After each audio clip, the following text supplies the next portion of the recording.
Welcome, everyone. We are finally live. It takes me a few minutes to get it together on this Tuesday. Thank you so much, everyone, for joining us. You could be anywhere on this Tuesday afternoon, but you have decided to hang out with us tonight, and we are so excited. Please do me a favor and share this Facebook Live link with people that you know in your network. Please share so that they can be a part of our conversations on what's happening in education and what's happening in politics and anything else that we want to talk about. Why? Because it's our show and we can talk about whatever we want. Today, if you don't know who I am, and to our new people and new friends who have joined us, we are so thankful that you have decided just to come and see about us and see what's going on. If you have a show idea that you would like to talk about, please, you can email or DM us and let us know what you're interested in talking about. My name is Camila Bywaters. I'm currently the co-chair for the Las Vegas Alliance of Black School Educators, and I'm also preparing for my next run, whatever that will be. Can't wait. Woohoo! I'm gonna be running for the next 20 years, y'all. 20.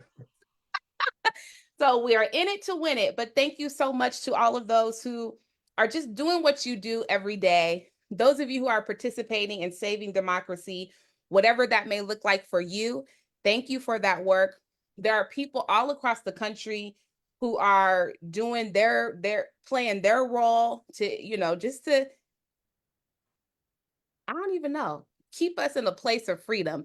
We are definitely in an what is it? An oligarch regime. Oligarchy. We're in an oligarchy. We are in it. So there is no, we're getting there. We're there. And also a cacrocracy, which is when society is being led by the most unqualified people, i.e. Pete Hegseth. What is he? The department. And I know I'm kind of going into a whole bunch of things. Y'all know I do an introduction, and my introduction is like an introduction and bio, and a monologue and all those things. But your guy sent classified, highly classified information, is talking classified information on a text message, y'all, or what, Signal? Like, come on, how more unqualified can you be? Anywho, again, I'm Camila Bywaters. Thank you so much for joining us. And the co-hosts are gonna go ahead and introduce themselves. And then anybody else who's on the call who would like to introduce yourself, you're also welcome to do so. Mr. Rodney and then Tracy. Good evening, everybody. I am Rodney Smith. I am the facilitator of the gathering and one of Miss Camila Bywater's number one supporters, because she has a bunch of number one supporters, but I am one of them. And I'd like to think that I am the one of the ones. But hey, this is an opportunity for us to talk about something that typically doesn't have shows and topics about it, and that's education. And we're the fifth largest school district in the nation. And what goes on here can impact this whole country. And for sure, it's going to impact those 300 plus thousand children that we have attending CCSD classrooms every day. We have a new superintendent. We have a relatively new board. And so there's going to be challenges out there.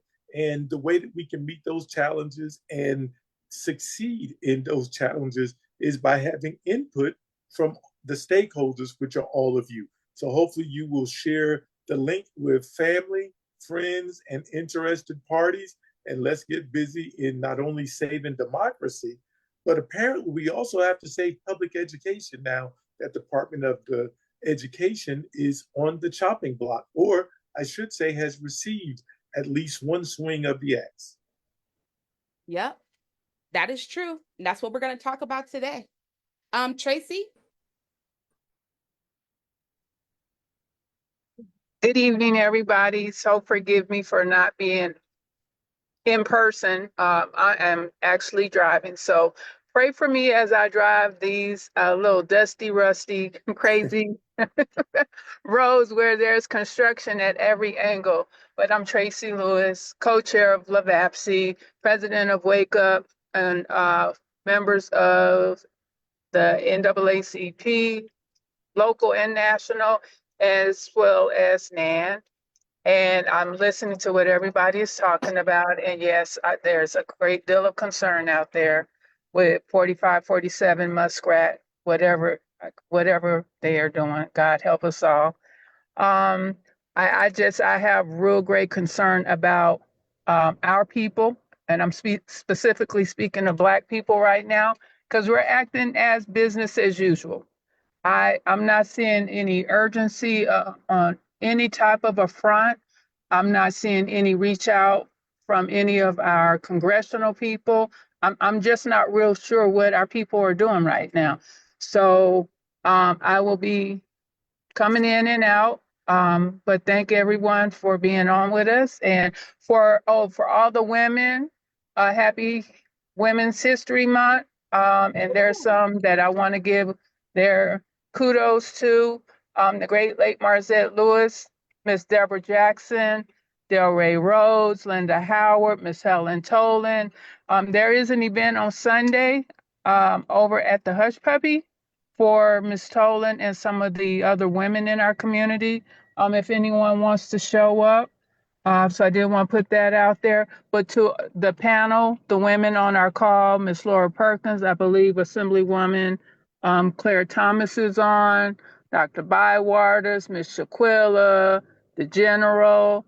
I'm not sure who else is because I Felicia can't. on. Hey, Miss Felicia, Miss Felicia. But anyways, to all of the beautiful women in our community who's out there doing the work and standing and speaking for our children, God bless you all. I love you, and I'm going to mute myself as of now.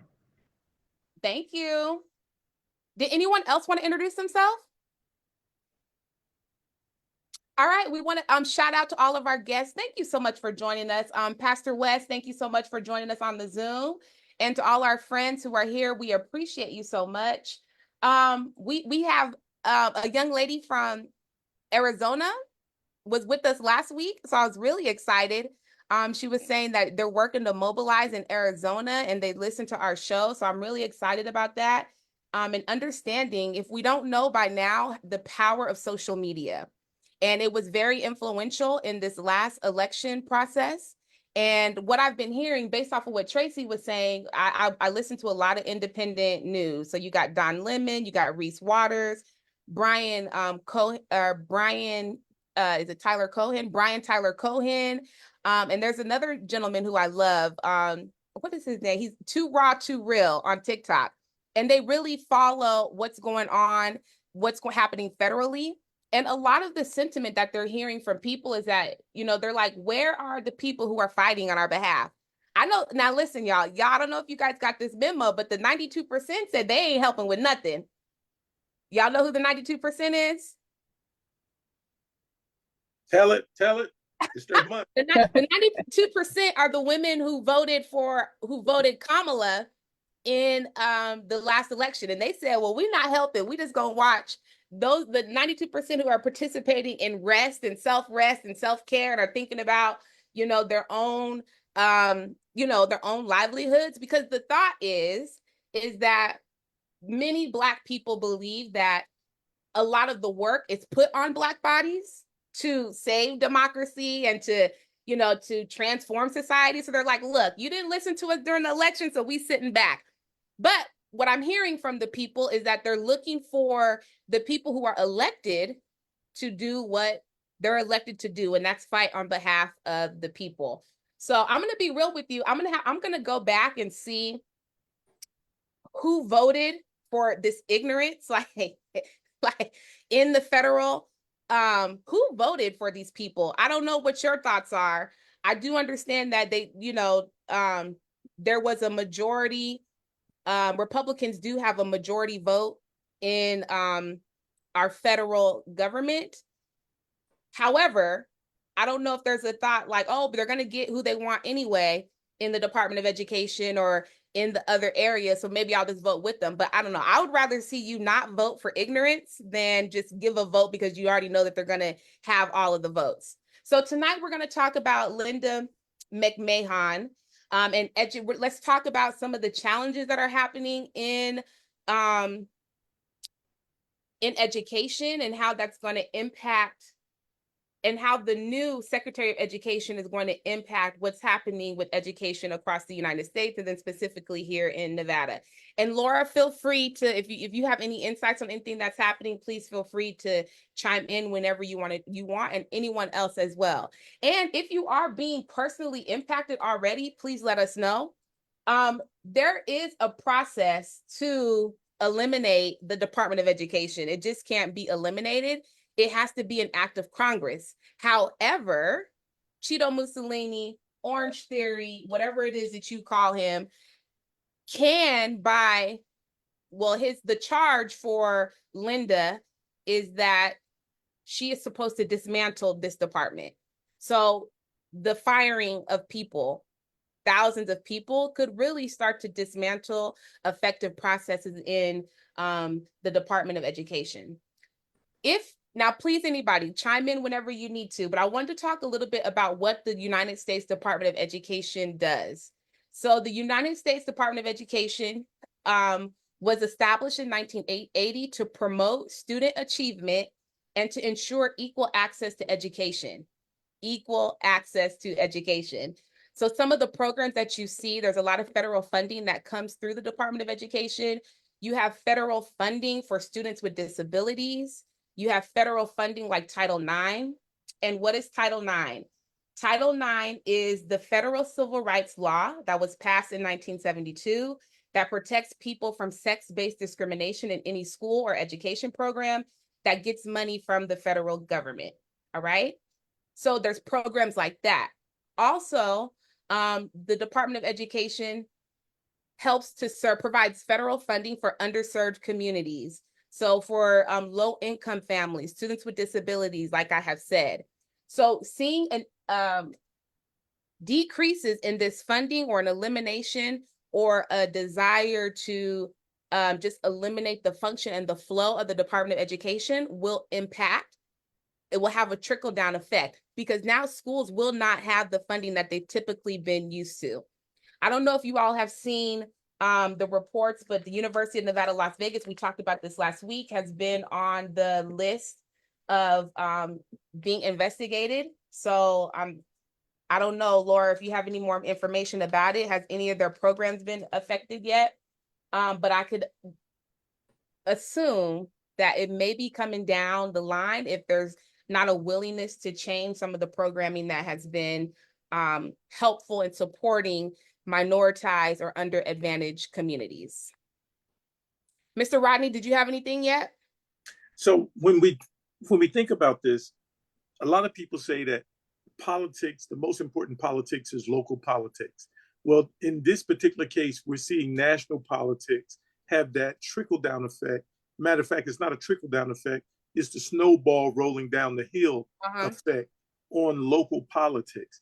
Because even though the majority of the funding for education does come from local tax dollars, still a certain percentage of it comes from the federal government through the Department of Education, Title I, and things like that. So it makes a difference, and it makes a difference to us taxpayers, because in order for us to backfill, if we chose to ignore the edict from the tyrant, then he could cut off funding to our public schools as well as to our colleges and universities.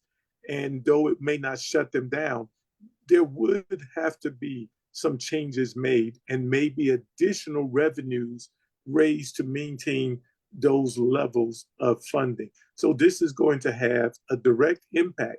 And let's keep in mind, at the same time, one of his executive orders was to cut food programs that impact our children in the free and reduced lunch, as well as our seniors. So these things, these executive orders that are on the federal level will impact us locally in a huge way.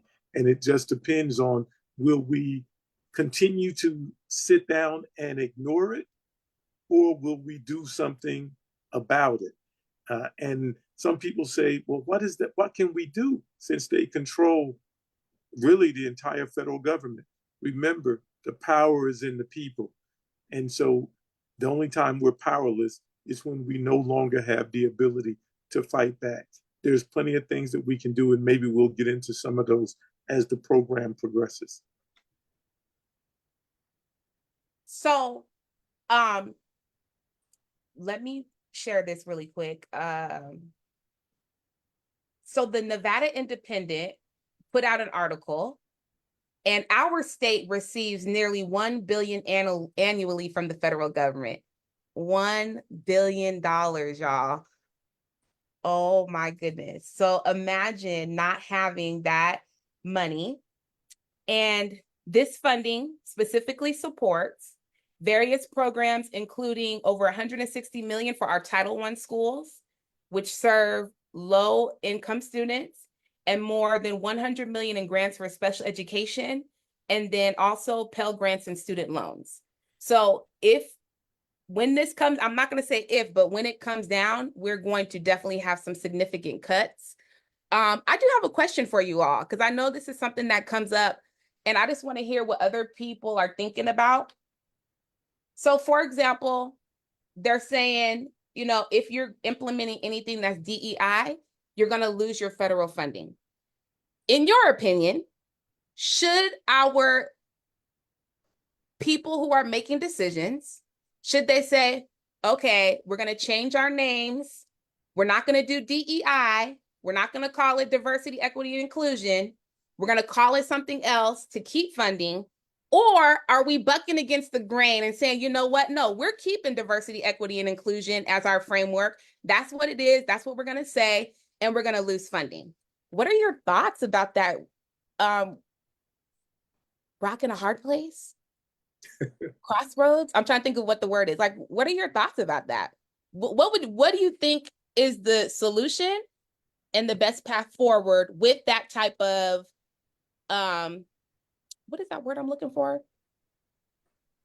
So Camilla, I would like to just add that I know, if I remember correctly, over at the community college, in some of these other places, they're just getting creative, so they can maintain the funding, and they're just calling it some other names and creating the jobs where the titles are different, where it's not necessarily pertaining to DEI, but it's still the same work that's being done, the same programming that's being done. So we may need to check over and have this conversation with Dr. Weekly over there at Community College to see what's going on, and then to have the conversation as well with Dr. Scavella with CCSD to see what they're doing right now, or where are they in this process? Because I know right now we're still in a position of transitioning with these superintendents and things of that nature. So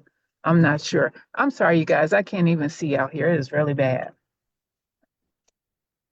Well, be careful. Drive Okay, safe. thank you.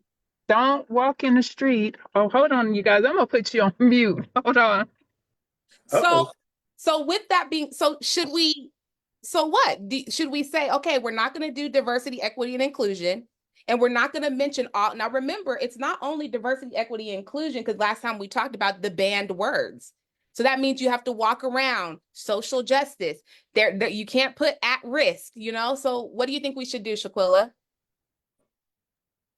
Good evening, everyone. I do agree with Ms. Tracy that we have to continue the measures to have our people, our community still working, still getting education. But I do feel like symbolism is important. And it starts with language. It starts with tearing down those key words and attacking our constitutional rights. And one of the things that Ronnie always tells us, which thanks to his advice, I did give me a copy, is to have the Constitution of the United States with you, to know it, also the Declaration of Independence, because it talks about how when a government no longer serves the people, no longer is abiding by what's right and what's just, that we have to challenge it. And with that, you know that the government has also taken down Black Lives Boulevard in Washington, D.C. You know, we seen this happening, which is just telling us that our lives continue not to matter. We also saw there was a lot of um, pushback with taking down the Confederate statues. You know, there's still many up. So I think that we have to be mindful about language and what it means and what it signifies, because when you take away the language, then they're gonna start replacing right language and just language with the language of a tyrannical government that seeks to continue to demolish our civil rights and to hold us into the antebellum days of the United States. Ooh, hey, I second that emotion. You know, one of the things that, if you read the book on tyranny by Dr. Timothy Snyder, I believe he's Harvard or Yale, one of them, Ivy League, big wig places. One of the things that they tell is you don't do compliance, and especially you don't do compliance in advance. Because if you're going to do what the tyrant wants, then you become complicit to what the tyrant is doing to you and to others. So I'm not even a fan of changing the name from DEI as trying to cover it up. Because what else are you going to have to change? And can you actually cover it up? The rock and a hard place analogy is good because, of course, we want to get the funding to ensure that everyone reaps the benefits of a good public education. But at some point, as citizens, we have to take a stand. And maybe this is where we should take a stand. Maybe we should be careful of our own language when we say that, hey, it's no big deal if we lose it because we don't get benefit from it the most anyway. Other people do. Well, even though factually that is true, but it's also factual that we benefit more than we did. And there's the potential to benefit even more. So this is our Thermopylae. And as far as I'm concerned, this is where we take a stand. And that stand should be, we will continue to operate as we have operated. And again, in the words of Thermopylae, come and get us. Yeah, you know, my first initial thought, like when I heard about my first initial thought when I heard coming down, they're like, oh, you're gonna have to change this or you're not getting funded. I was like, well, I guess we not get y'all gonna be mad at me because like we not about to get no funding. So we just about to be upset and mad. But obviously I gotta listen to what other people are thinking as well. But that was my initial thought. It's like, well, we're just gonna be suffering. But I think a lot of this to me is I'm trying to put my words correctly. A lot of what we're experiencing is about suffering and understanding how consequential the decisions that we make are. And in my opinion, I think there was never about the price of eggs and all of those things. To me, this was about, the policies and the ideas were about impacting you over there next door, not me. And then as these things are coming down and we're seeing like every day, like everyone's being impacted, people are losing their jobs. Like, oh, well, you did mean me. Yes, some of you voted against your own self-interest. Pastor West? Greetings, greetings. I just want to just jump in on this one. From a chess perspective, I think it's imperative that we understand all the pieces that we have on the board. And before we just rush to come to decisions on who's going to keep names or remove names, we have to be honest with ourselves. Which pieces can we not afford to lose? And if there are some pieces that we cannot afford to lose, then let us not fight amongst ourselves if we have to get strategic with changing names or what have you. But I just don't want us to just make moves and not think it through, because some of our businesses and organizations, we cannot afford for them to lose funding. Absolutely. Absolutely. You I know, agree with you, Pastor. That's why I said we would have been mad with me. So good thing I'm sitting over here at this computer.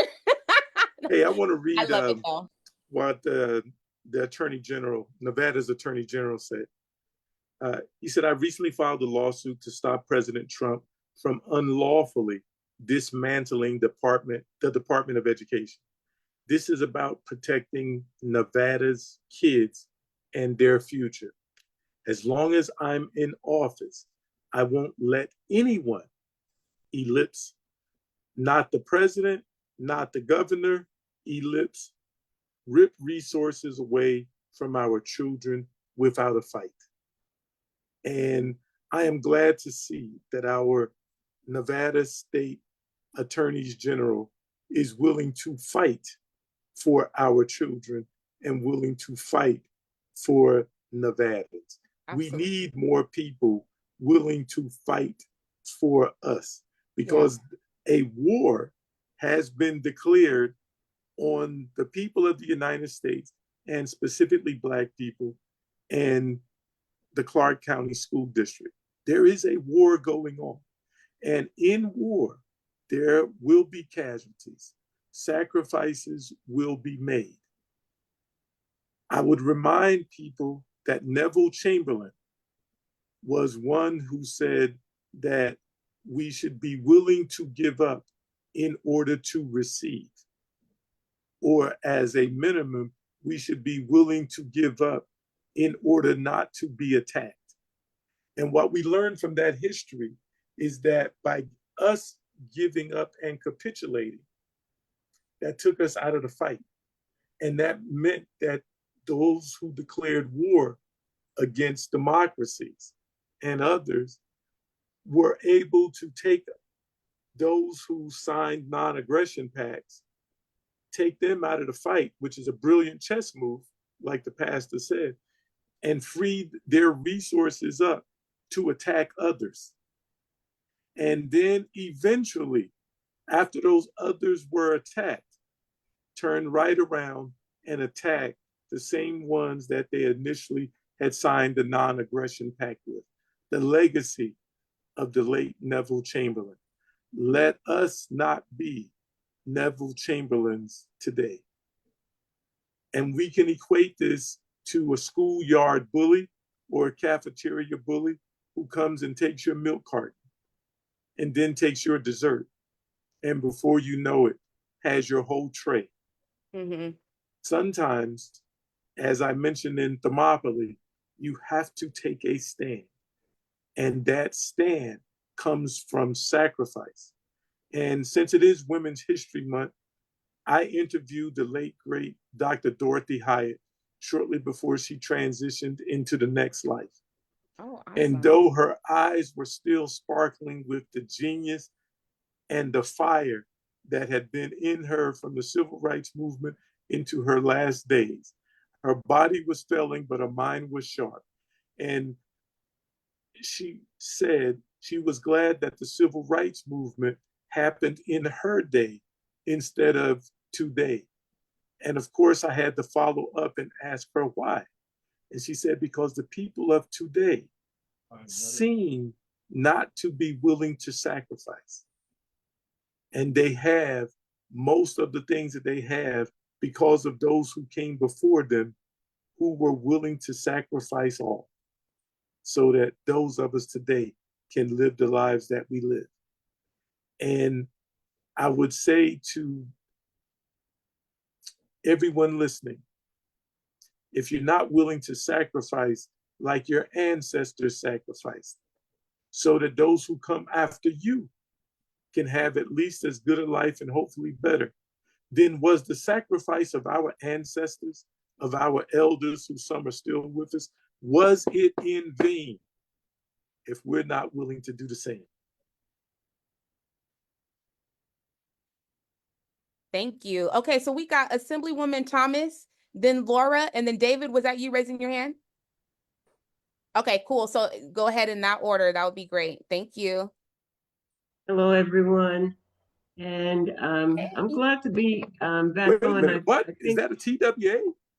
teeny weeny afro? No, it actually is not Afro anymore. No, Oh, but okay, in okay. any case, Beautiful as ever. Yes. well, thank you. You're welcome. Um, oh, anyway, um, what I was writing down, there's a couple of things, you know, and I heard it, but I didn't hear it specifically. And the we in here, we have to be willing to fight. People I keep hearing, AOC, Bernie, Democrats coming in and they're saying, about the fight. And I'm hearing that people are saying, well, what are the Dems doing? Why aren't they fighting for us? And I'm like, that's not what it's about. We need to fight for ourselves. We need to be the ones that are calling people out and Absolutely. stop being afraid to call people out, whether or not they're over there. If we're upset, I haven't heard anyone tell Senator Cortez Masto that they were upset with her vote. Call it out. We are the voters. We elected her. If we don't like what she did, we should be able to call it out. And you Right. get people that are so afraid that, they're not in the club any longer. They're not in the clique. Who cares? Because right now the clique does not exist because Right. no one's playing the game like the Republicans and the MAGAs are playing. Right. The other thing that I wanted to say is, I heard Reverend West say, um, um, hold on just one second.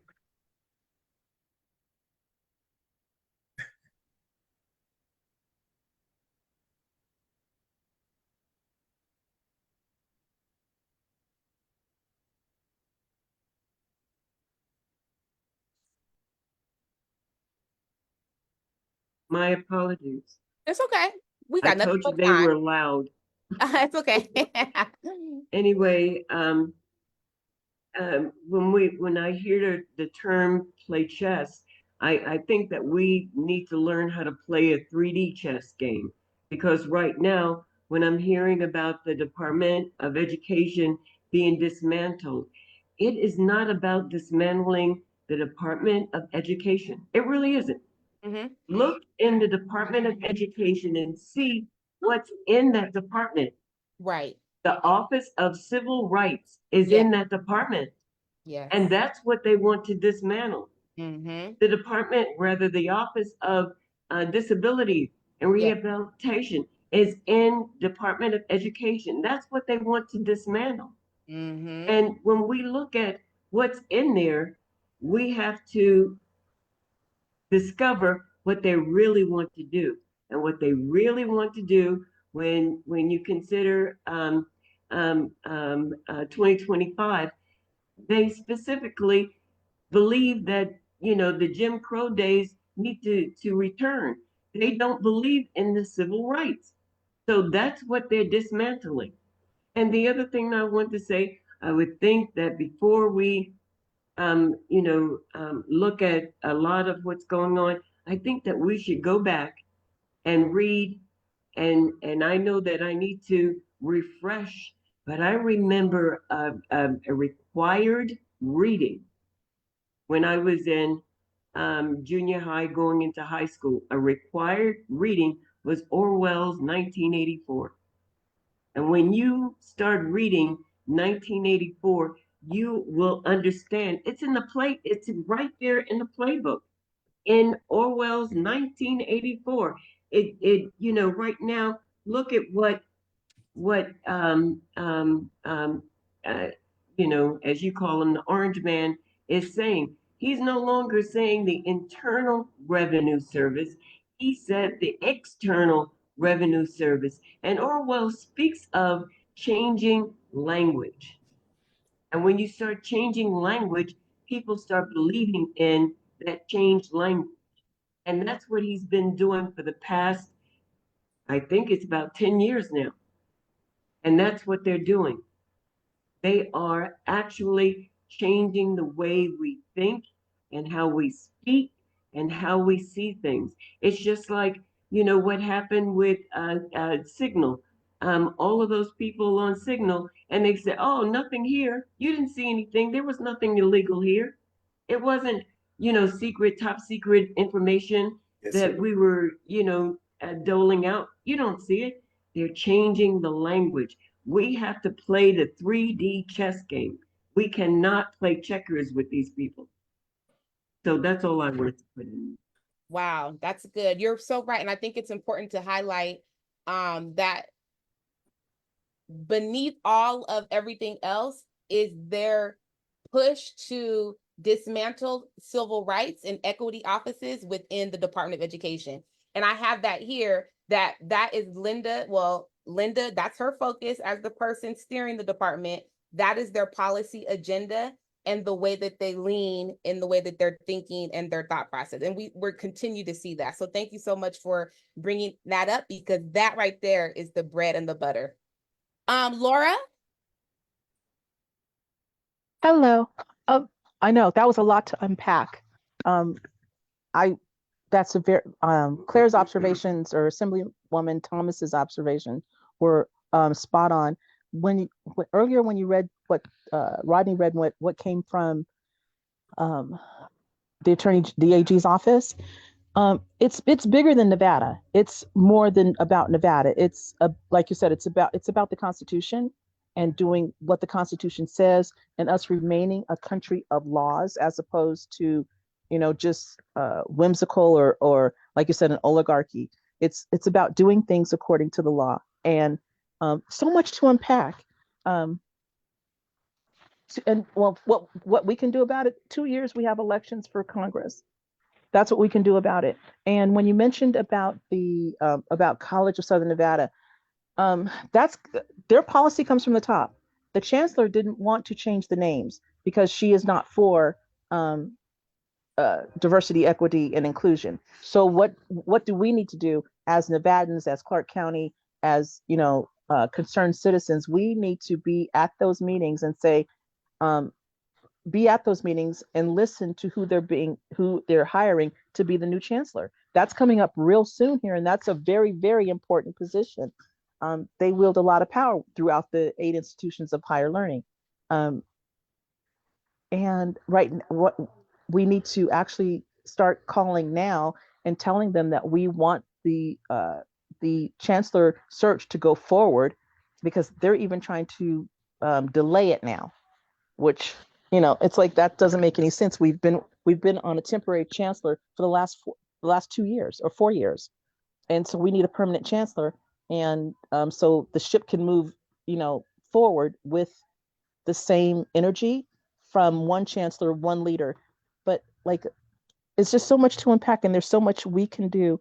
There's so much we can do, and like I said, the next 2 years, that's going to be up to us to replace the people that aren't do it in our best interests.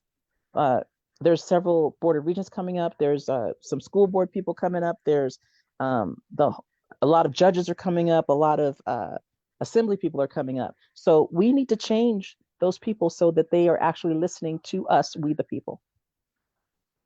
And I think it's up to us.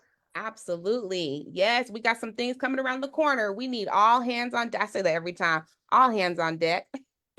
Hopefully this year we'll get an all hands on deck spirit out there. Thank you, Regent Perkins. And then who else had it? Was David. Your turn, David.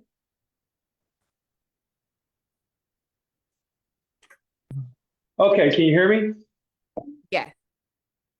So I do agree with Miss Thomas, what she was saying, but we do need to get out there and fight. I'm not going to sit here and blame parties. I'm not going to sit here and blame a person, because the contents of the character is who a person is, and you'll always see it, regardless of who they are, where they come from. Like, for instance, you guys mentioned Motsto, and then you mentioned a tyrant, and you mentioned different things. But it's about us, and it's about us fighting.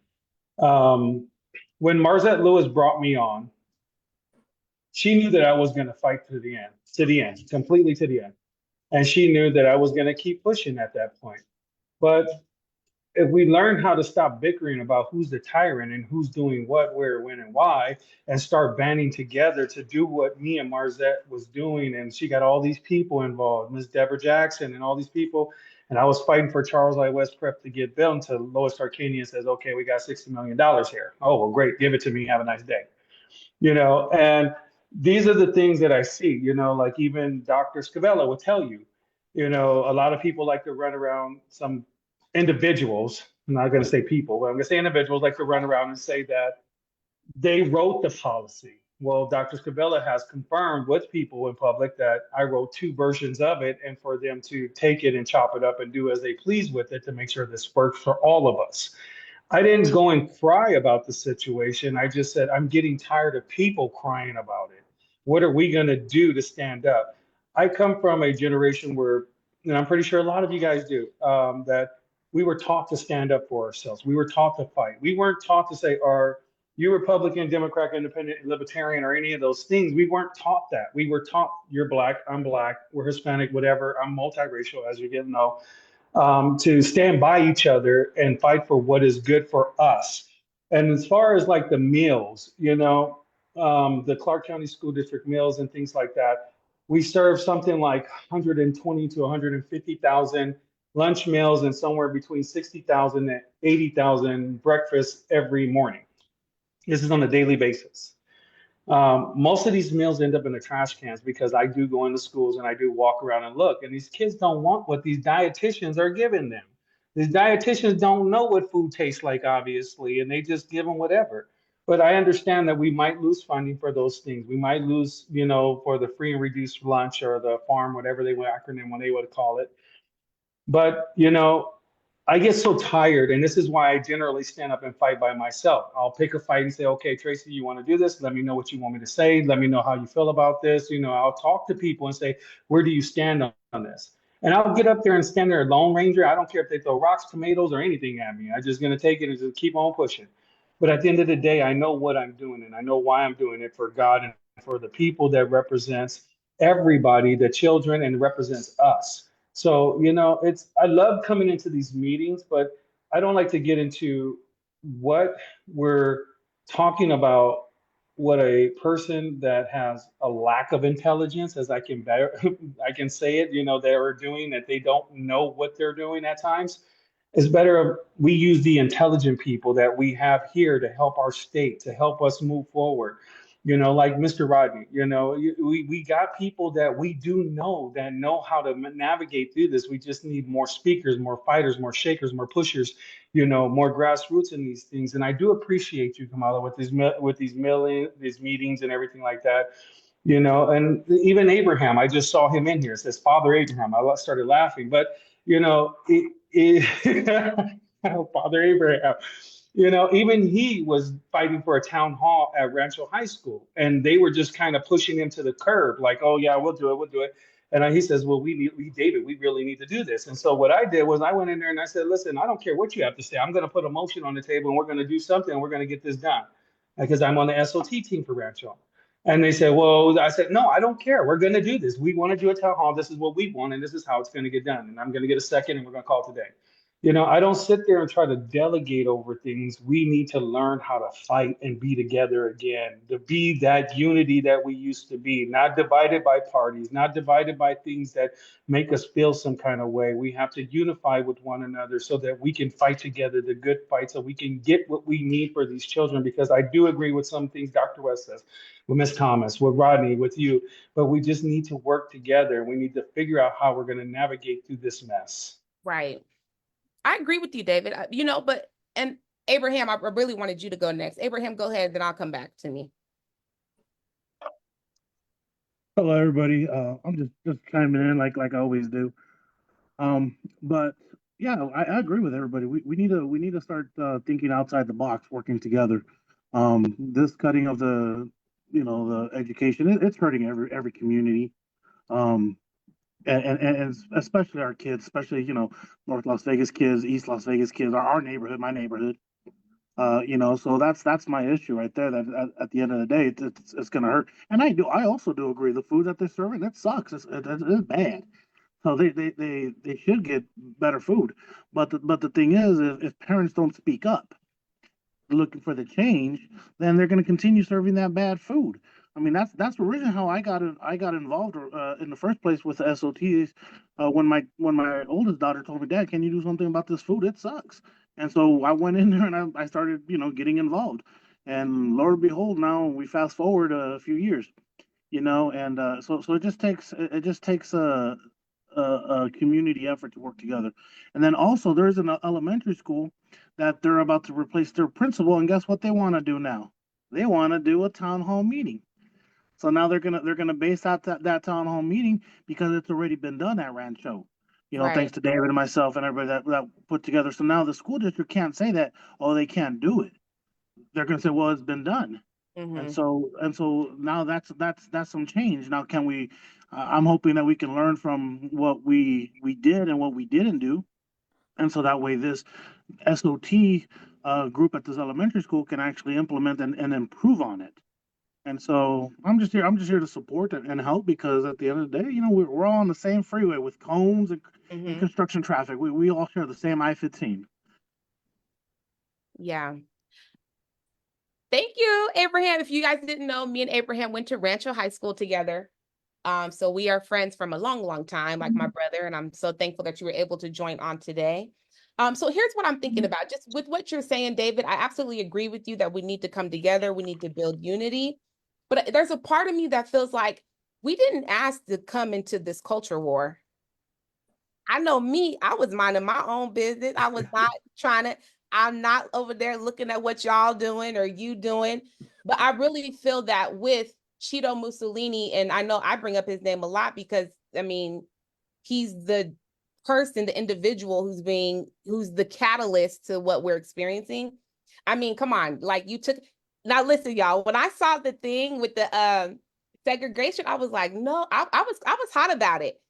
And then when I started seeing Black people's responses, I was like, we know how to turn something. If you haven't seen like Black people responses to segregation, they're like, oh, we doing this differently, y'all. So it kind of I was tickled a little bit, but I'm like, still like just the mentality and the thought, right? So there's a part of me that's like, yeah, us on this call, we've been raised to show compassion, show love, and all of these things. And we're minding our own business. We're just trying to live and be free in society. But then we have this other faction of individuals who are pulling us into division, right? And for me, I am in a space right now where I'm absolutely going to be in the culture war. I'm going to be in it because I'm going to defend my Blackness, my family's Blackness, and our community's Blackness, like all the way. So I wasn't bothering nobody. And even now, some man babies still attack me to this day. And I'm like, I don't even know who y'all are. Y'all barely even know who I am. So what are we supposed to do when we're pulled into these situations? Because to me, you're trying to bully us. And that's one thing that I'm not down for is being bullied. And I think and I've continued to say this, there's no better time than now. Unfortunately, we're in a culture divide. We are being separated by white supremacist ideologies. And one thing I think that we need to continue to do, one, yes, build community with our friends and our allies who we know are there with us. But I'm not going to shy away from a fight with the oppressor. That's just my thought about it. Sister Camila, I think that you and I are on the same thought. There is a war that has been declared, and we are taking casualties. And the more that we stand down, the more that we try to give grace. These are not people that respond to giving grace as they should. In other words, they made a mistake, we give them grace, then they rectify the situation that required us to give them the grace. That's not what's going on here. And we need to be crystal clear about that there is an ideology in this country called white supremacy that begets racism that is at the core of what's going on. And let's also be clear about this. Black people have been signaling the alarm. We've been ringing the bells. We've been standing on the rooftops shouting that this is what's been going on in this country for at least the 50 years plus years since the signing of the Civil Rights Act. And people have told us, oh no, that's not what's happening. If you would stop talking about it, it would go away. Well, it was the president of the United States that says he wants to bring Afrikaans to America because they were depressed in South Africa. These are the people that enslaved South Africans.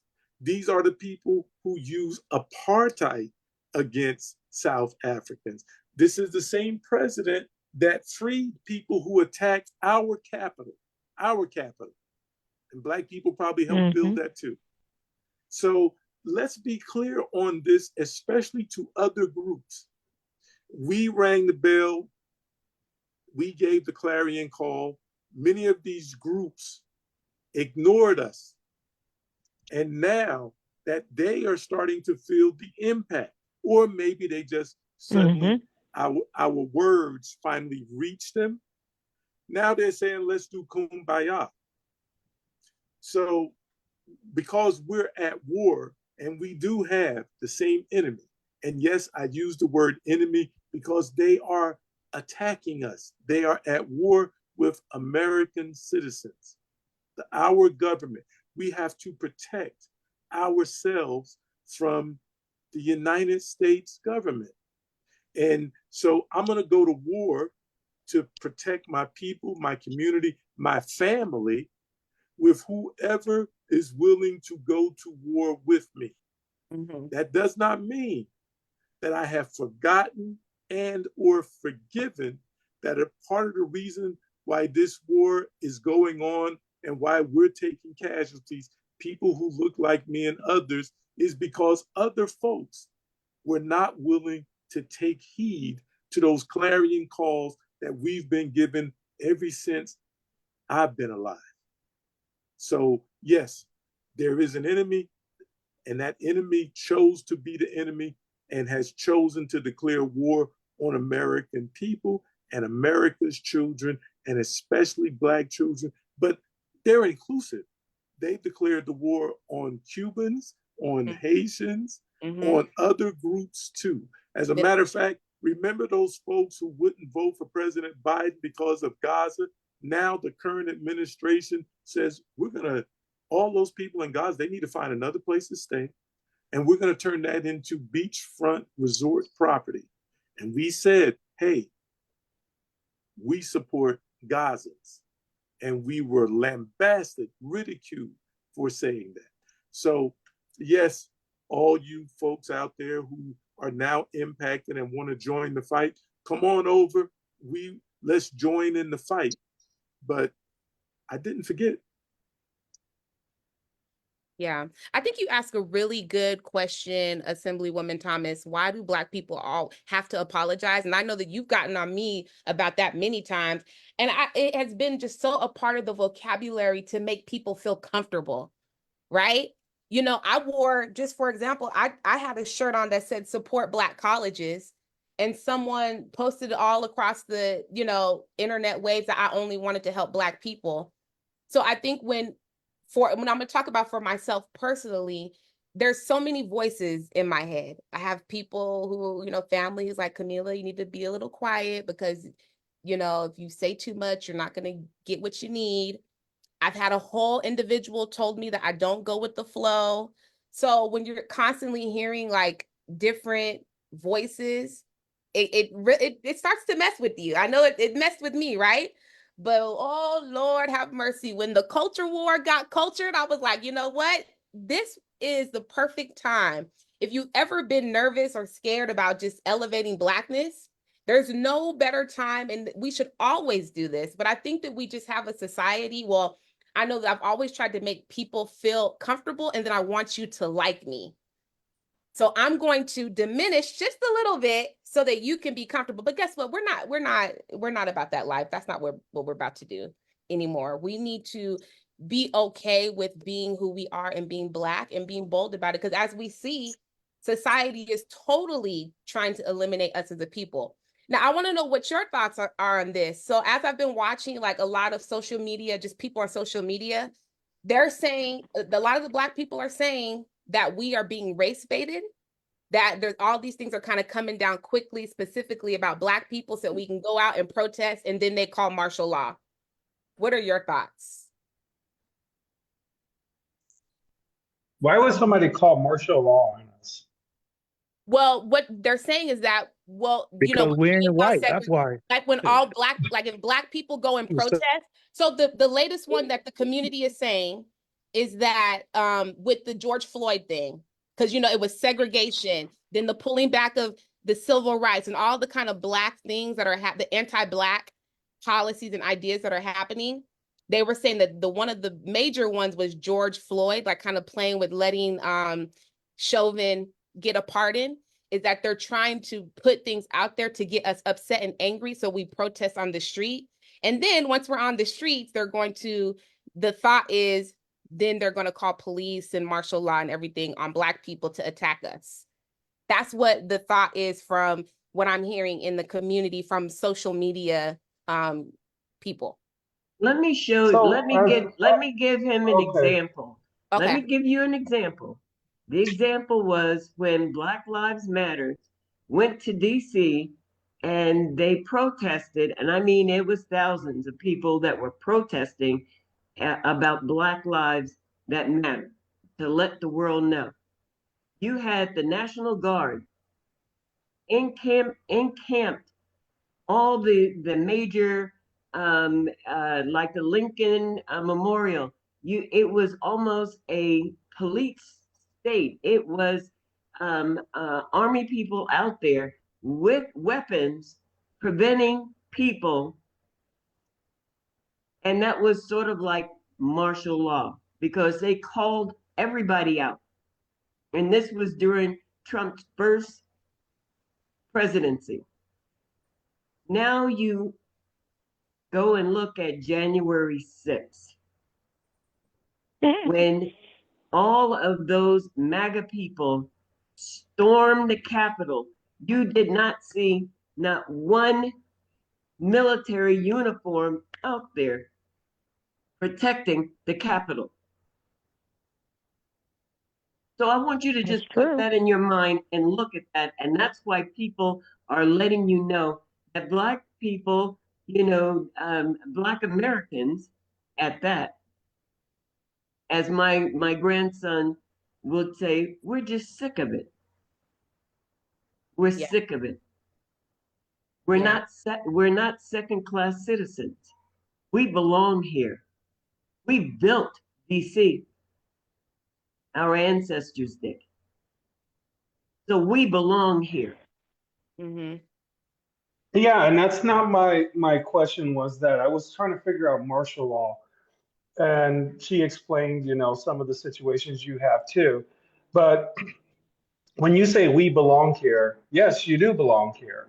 The White House was burnt down. It was rebuilt by Blacks. It was built the first time by Blacks. I mean, when people says who's going to pick your fruits and vegetables, who do you the hell think was picking them before anybody got here picking anything? And I understand that completely because my mother was Black and that's the only family I had. And at the time, I understand the segregation because I went to an all-white school and they put me in the corner because a little kid took my pencil because I was just a little too brown in that classroom. And I'm the one that got in trouble, and I ended up body slamming the boy and got myself in trouble, but I didn't care. I was going to get my pencil back, and that's just how I see things when I look at it, But I was just trying to figure out the martial law part because if somebody calls martial law on someone that's peacefully assembling with permits, with everything, they're in violation of the law. Yeah, but we can't discuss those violations if if everything's happening and we have a rogue administration. That ain't gonna matter. That like we gonna be hurt, and it's gonna be violence, and then we're gonna be able to talk about that you broke the law. Yeah, and those permits, they ain't gonna get issued like they should. It's a complete different ballgame, you know. Well, when I have events over here with the lowrider crews, I mean, we do permits. Police do show up. You know, they don't want to see a bunch of Chicanos, you know, hanging out with lowrider cars and drinking beer and hanging out around their cars when I'm trying to help someone that's helping a school, you Mhm. know. And I go and tell them, listen, this is my permit. What do you want and what are you doing here? Oh, I'm just checking. Well, you can check from afar. You can have all the checks you want, but you can do it from afar because we are peacefully assembling and doing the right thing. And they leave us alone because we're on Stewart and Eastern. When I mean, that's a corner to be on, you know, but there's a big plaza there we use. And I do get the permits. I help them get the permits, you know, and we get it done. But when police show up, you know, I'm always the first to show up and stand in their face and say, listen, they ain't got to stand behind me. I'll stand here by myself. You want to get the swinging, I'm gonna swing back. We gonna all go. We all going down today, you know. And they look at me like I'm crazy. And the captain always tells me, you know, stop flaring up on my guys. And I said, well, you control your little rats around here, you know, whatever you got, pull back on the reins. But you know, that's what I was just trying to figure out with the permit thing, you know, because I'm like, wow, dang, if you just peacefully want to just go do something, you know, somebody's gonna call martial law on you. What the hell is wrong with these people? Well, that's what they did in DC with Black Lives Matter. Yeah. Justice is not always justice. And when you look at justice, it means just us. Yeah. You know, I think that to add a little perspective to it, let's think about some folks who have been caught up in the forced removal from this country. Some of them who were protesting, which is the First Amendment right, because remember the Constitution is for the residents of this country, right? If you're here. So these people were not criminals and they were not illegal. But because it was assumed because of their look and what they were doing, they still got caught up with maybe others who might have been actually undocumented, and they were deported. And some of them, unfortunately, I think it's one or two, were deported to one of the worst prisons in this hemisphere. And the other part is once you get caught up, so I'm African American. My people have been in this country since 1754. We have been in this country since before this country was a country. But yet, I could be assumed to be Haitian. I could be assumed to be from one of the African nations. I could be assumed to be from the Dominican Republic and here undocumented. And then once they snatch me up, once they use the Alien and Sedition Act of, what was it, 1789 or whatever it was, once they use that, I no longer have the protections of the Constitution. Habeas corpus no longer applies to me, right? I don't get the opportunity to make a phone call. And when I get deported to wherever they deport me to without notifying my next of kin, and they've taken my driver's license, they've taken my veteran's ID, they've taken my veteran's ID, they've taken everything. Then it's my word against whoever is at the end of that airplane ride, assuming I get the airplane ride, that I have been taken illegally. And then I have to somehow fight my way back. That's what we're talking about here. We're talking about a rogue government that through executive orders, until they are challenged by the courts or otherwise, those executive orders stand. And people are being literally removed from their homes. There was a Republican in Minnesota who just put forth a bill to make TDS, Trump derangement syndrome, a legal diagnosis, so that then you could have your house raided to look for guns to confiscate them. And if then they could actually put you on a 72-hour hold. And if you get a MAGA doctor who says that, yes, this person has not renounced their rhetoric about their displeasure with the policy of this president, could then declare you as mentally incompetent and can put you away for the duration of what they say. These are the things that we're dealing with and so much more. And do not underestimate the ability of these people that are in charge to do things to harm Americans because they're Right. already doing it and they've already done it. So Right. if they've already done it and they're doing it now, it is logical to believe that they will continue that trend because they established the trend. And I Right. don't want anybody on this call to be taken and put someplace that's not your country, stripped of who you are, because that's what they did to us as slaves when we came over here. They're trying to do the same thing today. And I want everybody to recognize that this is what's going on. Let's not sugarcoat this and let's stop with the sugarcoating of it. This is Absolutely. what's happening now today. And it Mhm. will continue to happen unless we stand our ground as citizens and residents of this country to push back against the tyranny that is spelled out so well in the Declaration of Independence that led to us breaking off from the tyrant that was then in charge and establishing our own country. And the Declaration of Independence still is an official document, though it's not a legal document, but it still is an official document that is supposed to guide the American principles today. Shaquilla. Thank you, Mr. Rodney. That was good.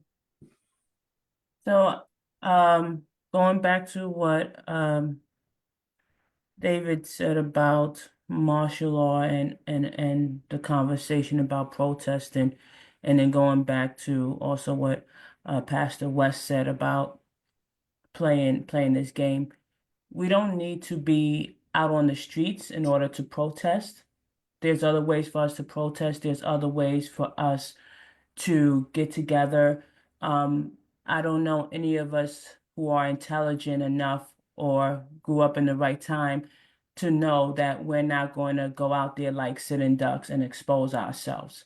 Right. And so I think that's number one. We don't need to fight like they think we should fight. And we also need to reevaluate the so-called rules of the game and the game itself, because if we play by their rules and play the game that they want us to play, then of course we're all going to be dead, right? So I think that we need to understand that there's more than one way for us to advocate for ourselves. Just to bring it back to education, and a way for us to advocate for ourselves is going to the school board meetings, is meeting the trustees, is writing the letters. None of those things require us to go out on Fremont Street or go out on Right. in front of the Gary Sawyer building and expose ourselves, right? And if we are going to protest or be in the front, we should know what we are doing. We should have backup. We should have a plan, right? And some of these things we don't necessarily need to discuss, out in the open so that our adversaries can know our plans. But there are innumerable ways for us to advocate and fight back an unjust system. We don't have to stand on the front lines. When I look at the people protesting all over the country, I see some of us, but I see mostly white people. Yeah. And guess what? They're the ones who are responsible for it.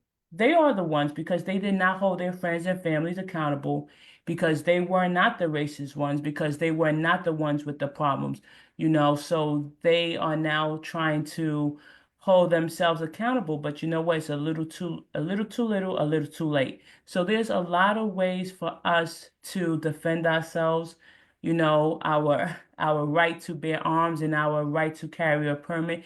These are some of the ways, but we have to do it intelligently. We have to do it together. Um, for those of us who are a like mind, and we have to move with careful intentions, and not expose ourselves. That's so well said, Shaquilla. Really quick, I want to do a big shout out to our people that are following us on Facebook Live. Miss Amy, it looks like she made it into the Zoom. Andre, thank you so much for tuning in. Olivia Pope, where you at? Where are you, Olivia Pope? Come on now. I need you in my life. So Olivia said, this is the plan. This is the plan, martial law, using media to enact lies on our people. Look at Lincoln Heights in Ohio. Trump organization cares nothing about violations anytime he allowed 140 police to be attacked, injured, and killed on January 6th. We are in a lawless land. Olivia also said their goal is to privatize, to rationalize discrimination. And then thank you, Courtney, for joining us again. Courtney said, big difference between police showing up because folks have gathered and police showing up for anti-administration protests and being declared domestic terrorists. That's the way this new administration is handling things. If they don't like you. Wait, hold on. Okay. If they don't like what you say, then you are declared a domestic terrorist and will be treated as such and shipped off to wherever they want to say you are from. Olivia saying this is a Hitler system. Olivia also said, stop making corporations, stop buying, break them down $1 at a time. Agree exposure will be seen through stock reductions. And then Olivia Pope said, I'm here. Hey, Olivia. Listen, Olivia Pope. I love some Olivia Pope. And then Andre said, you're welcome. Thank you for having me. And we are so thankful that you all are joining us. And we would love to have you in the Zoom. And if you want to lead a discussion, please let us know. You're always welcome. I think this conversation is so important. And we will tackle, and like Mr. Rodney said, we have to call a thing. And exactly what Assemblywoman Thomas was saying is we have to call it out. Because I have my phone, it will give me the news. And some of the things I'm like, this should be breaking news. It is not. So if you only watch like your legacy media, which is CNN, MSNBC, Fox, and all these things, if you only watch that, you're not getting everything, because there's no reason why some of the things that we're experiencing should not be like breaking headlines all over the news. It should be what we should be paying attention to. And that's what the independent media journalists are saying, is that the legacy media is really giving a pass and minimizing and downshadowing what we're experiencing in society. And that's why us having our conversations are so important, so that we can call a thing, and so that people who aren't paying attention to that level can get the information of what's going on. Listen, Orange Cheeto Head has taken up our lives. I'm sorry to say it. It's like, it is the thing. Like, he always just kind of takes over the media waves. But to me, I'm one of those people who likes to pay attention. I like to know what the person is thinking, what their ideas are, so that I can personally prepare for it. I'm not a kind of person who likes things to kind of blindside me. I like to know as much as I can. So I do pay attention as much as possible, so that I know what's coming down, so that I can prepare. Let's see, is there anything else? So I got one more thing that I can close my comment out. So, I heard Brother Rodney speak about there's an adversary. The adversary is Satan. And Satan can control a lot of people. And the reason I see a lot of these problems that we're having is because we have become a godless country. Brother Malcolm X fought for us. He believed in God. Martin Luther King believed in God. You yourself, Kamala, you went to school to get a special degree to understand how to read this and how to interpret these things. So, this is a godless country, and that's what's going on. And I can see that and say that with honesty, regardless of whatever else is in the backdrop. It's because people have lost God over the transition of time. Yeah.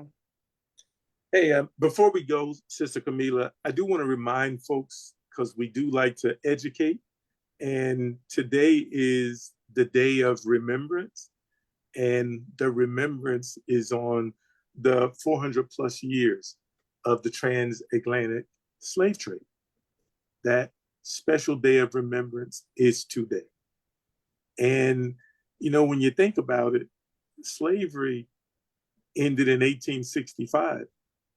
But then we had another form of slavery that started roughly 11 years later, called Jim Crow. And in 1964 and 1965, we had the Civil Rights Act and the Voting Rights Act. the Fair Housing Act, American with Disabilities, fairness in lending, and so many other things that came from that, that was supposed to break the shackles of all people here in America. And from our enslavement and push for freedom and resistance the whole time that we had been in bondage in this country and really in what became the Americas, there's always been a resistance. And I do want to remind folks there's something, and Sister Shaquila, help me out. I believe it's called drachnophobia, drachnomania. And that was what I believe the person's last name was Wright, back in slavery times, diagnosed slaves who wanted to be free. They were told that they were mentally ill. Mm-hmm. And just last week, we had someone from the Republican Party in Minnesota say that people who disagreed with the policies of modern day bondage coming down from this administration, for disagreeing with it, that they should be classified as mentally ill. There's nothing new under the sun, and history has a tendency to repeat itself if we don't do something to interrupt that continuity. And as I said, today is a day of remembrance for the transatlantic slave trade. The UN Secretary General spoke on that today. And in his speech, he talked about the cornerstone of that enslavement and dehumanization was white supremacy. And that white supremacy has spread across the entire world. And under the current administration, at the hand of America, is giving it justification to not only spread here, but throughout the rest of the world. And if we do not take a stand in America, there is no place that you will be able to run to escape the plight of white supremacy. David is right about the evil, and that evil is called white supremacy.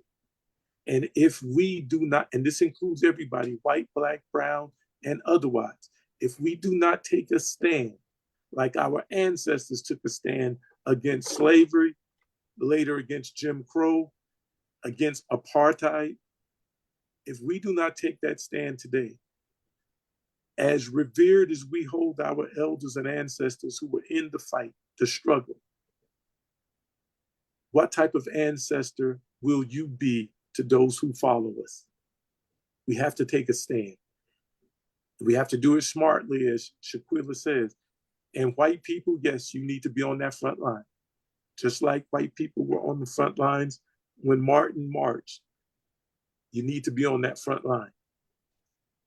And the war is here not because we asked for it, but because it was declared on us. And we need to rise to the moment to defeat it, or we will guarantee our grandchildren and great-grandchildren a hell unlike ever seen in this country and the entire world. Right. Wow. Goodness gracious, y'all. Listen, I love coming on here because you all always help me to see different perspectives. And I just love having these conversations. And Olivia, thank you so much for bringing up Roland Martin, because I wanted to make sure that I acknowledge Roland Martin too, because he's one of the people that I elevate and support. And if you're able to send donations to Roland Martin, please do. I think he is doing a great work, right? He is doing a great work, y'all. Listen. And then also I want to say big shout out to Nikki Fairless Johnson, who is on. And then Olivia Pope left us with this word, to stand. What is that book? 1984? Yes, ma'am. That's the book. Okay. Yes. George Orwell. All right, y'all. We have our assignment. Let's stay in there. Next week, we're going to have a bye week for our Tuesday show. I will be doing a presentation for the National Association for School Administrators. So I'm doing a presentation. What is my presentation called? Call it We the People. I'm doing something on identity work. So we're talking about identity. It's called empowerment, and starting with yourself and looking inward. So I'm looking forward to the presentation. I had some people text me. It was like, I saw you on the lineup. So next week will be a bye week. Thank you so much for your support, you all. This is great. And like Dr. West said, and Pastor West said, 1984, it is a mandatory read. So let's get that book, check it out, and let's talk about it. Let's talk about it. Okay. Is there any last word that anybody want to say before we get off? Yes, Um, we must Yeah. read that book before, because a lot of places have banned the book. I know as a kid, I was, that was mandatory reading. And I know that kids are not reading it now. And it should not be banned. It is a clear message, especially right now. Okay. And it was written in I'm gonna 1940, order my copy. like 1948, 49, somewhere around there. All right. All right, everyone. Thank you so much for. Oh, wait, somebody else wanted to say something? yeah, it's me, Camilla. Y'all Go know ahead. I'm out here trying to not hit people or hit cones right now. So thank you, Jesus. I made it back to my destination. But I just wanted to add real quickly because I get a lot of um, questions about David Gomez and my mother's relationship, Marzette Lewis. So let me just put it out there publicly so people understand. My mother had a relationship with David, and he was a part or is a part of Wake Up. And so David knows if he's going left, I'm gonna pull him in and reel him in like she did. Um, because we do have some individuals out there in the community that, claim to be the many Marzettes and Deborahs, and they're not doing the work. And I just also wanted to add that my mother went to jail a couple of times for fighting for other people's children. And I'll give a very, very specific example with what happened over at Andre Agassi when it was a newly built school. She was pulled out of Andre Agassi, and there are articles on that if anybody wants to look it up, because she was over there advocating for a family that the student was on an IEP. And the police didn't like what she had to say, and the school district officials at that time did not like what she had to say. So they drug her out and she was arrested. As many of you know, if you've ever followed her life and followed what she did, she was always into some kind of interaction with school police at the Clark County School District boardroom. Um, and then just to take it back a step further, my mother, Marzette Lewis, and my aunt Mary Wesley, who are sisters, were both a part of Ruby Duncan's march on the Strip. And so in that, they went to jail. And so I just want to put it publicly out there, number one, about David. So we know what we're doing, and it's okay. And for people who have an issue with it, you can call me, you can call him, or whoever you need to call. But I'm putting it out there publicly. But I've even been to jail, not necessarily for some of this, but if I'm taking a stance for anything, I do want the record to reflect I'm ready to go to jail for what I believe in. Because our And I'm kids are going with you. catching a lot of problems in schools, and what I'm finding out, or what I've been knowing coming from the school district as a educator, sometimes our problems are some of us, people who look like us, and I'm speaking specifically of Black people right now.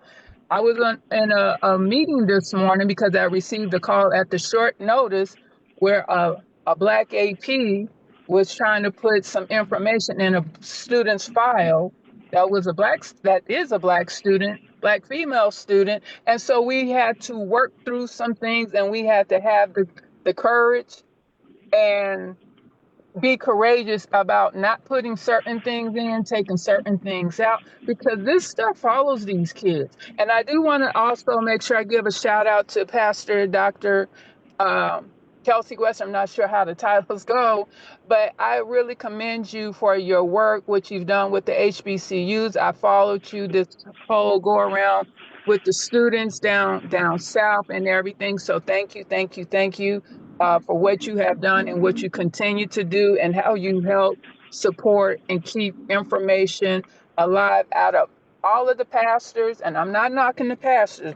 I'm just going to put it on the record. You are really about this business. You are really about this work. And right now, we do not have time to be playing games with anybody. So, for folks who are out there just, making it seem or pretending, you're getting ready to get called out. We have a new superintendent coming to the table. If you're trying to play these backdoor games, you're getting called out. That's where I'm at. I'm not going to speak that on behalf of Lavapsy or nobody else. This is a Tracy Lewis wake up because certain organizations are not going to come out. They're not going to be radical. Wake Up was a radical organization, and not radical in the bad sense, radical in the good sense that they wanted change for Black, African American, colored, Negro, whatever you're going to call us. Our community is specifically in the historic 89030, 89106. And I'm a little perturbed that they keep putting folks that are from out of town on all of these committees that don't know anything or they don't know the history. And then they want to challenge us, the natives that were born and raised in our families, our ancestors helped build what was the historic West Las Vegas. I have some problems with a lot of this, that they had these people calling themselves being our spokesperson. So I'm going to have that conversation with Dr. West, if he's okay with it, along with Dr. Bywaters and some of the others that are on this call, because we have some people getting into some spaces that some of the natives need to be in, and some of the people who've been here for maybe more than 30 years that know the landscape and they've seen what's been going on and they know some of the history where people from the outside, from places like Chicago, Detroit, wherever they're coming from, and they're getting money and then they're disappearing. And so when I hear people saying, well, your community looks the way that it does because you guys haven't done anything, my response with my slick tongue and being sarcastic is no, is because of people like you who come in, you find out where the money is, you say you're going to do something, you're going to build a project, you're going to do this, that, or the other, and then you disappear and we don't see you. So I'm having a lot of issues and a lot of concerns about these different meetings that I'm hearing that are taking place. People talking about reparations. We're not even in a space to be talking about that right now when we're dealing with everything that we've discussed on this call tonight. Like, people who've been out there about reparations, they've already put in the work. They're waiting for solutions or whatever it is that they're waiting on. And now we have some legislators. I'm just putting it out there, guys, and I'm sorry because I'm a little ticked off about some of this stuff because that's a waste of energy right now in this time when we have other projects that we need to be working on that energy and that time could be more utilized for. And then you already have groups and organizations that are spearheading a lot of these topics that they're talking about.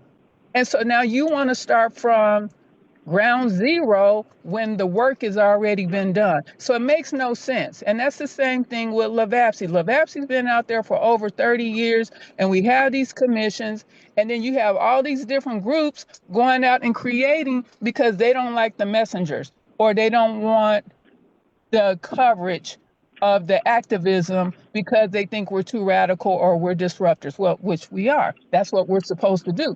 But Right. each of these commissions, you should be able to go and do what you need to do. And then when you're having problems, your covering comes in to advocate for you so you don't have to do it.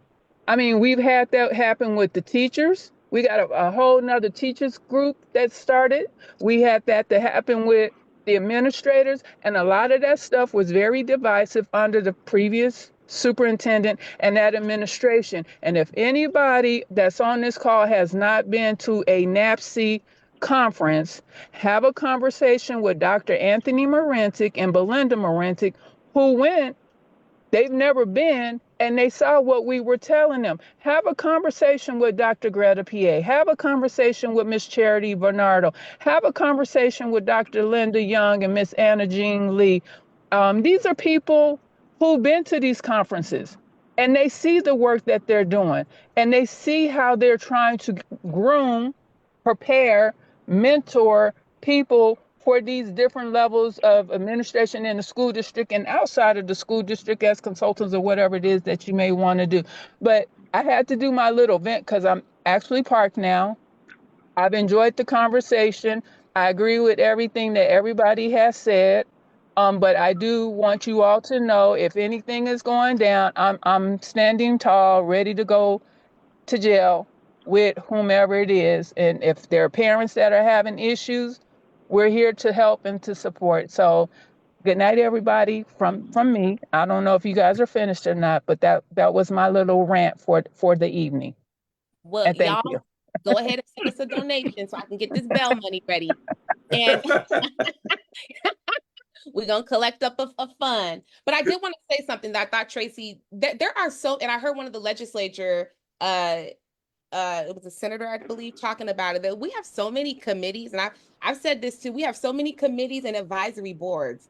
And I'm like, listen, if you are on a committee and advisory board with the purpose of bringing voice to the community, advocating for the community, if you have not shared with the community what it is that you're doing on that committee, you're on that for yourself. You're not on there for us. And I know there's a couple of committees. I was like, there was one with goodness, there was one where I was like, it was an education committee. I was like, I've never even seen these people or heard from them. They've never reached out to say, hey, what's going on? So that's definitely something to think about. Now, in regards to reparations, somebody needs to run me down my coins and I want all of it. All of it. Somebody. Thank you so much, everyone. We had such a great conversation today. And big shout out to Belinda Denise who joined us. Please share our video with someone else. We close in prayer. Yeah, so closing prayer. You know what, David? I'm not doing the prayer. You do the prayer. If you That's what want I'm gonna do. I'm gonna pray Could for I ask everybody. you guys oh something, yeah. Camila? Yeah, go ahead, Camila? Valerie. Yeah, go ahead, Miss Valerie. This Friday, the gathering is focusing on women, and I think that some of you women who know other strong women that have been very productive in the school district should come out and support our discussion or add to our discussion because, as you said, there are people from other areas that don't know your whole story. But I can tell you one thing. You all are having the fights now. Before we got the new